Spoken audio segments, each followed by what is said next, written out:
Hey guys! In this video, I will show you how to use XP doublers in Brawl Stars. Alright, so let's begin with the video.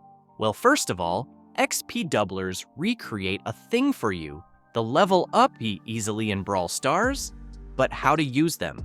As you can see, the shop icon in the top left corner of the screen.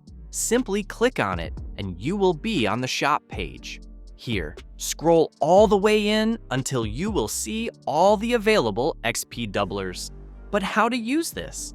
Go back and you just simply need to click the play button here, and then for every single game that you do, these XP doublers will be automatically used once you finish every single game. So for example, I said I will finish this game, and after finishing the games, my XP doublers will automatically be reduced and will be used. And that's it. So that's basically how you can use XP doublers in Brawl Stars. So that's all for this video. Consider subscribing if you find it helpful, and I'll catch you in the next one. Thanks.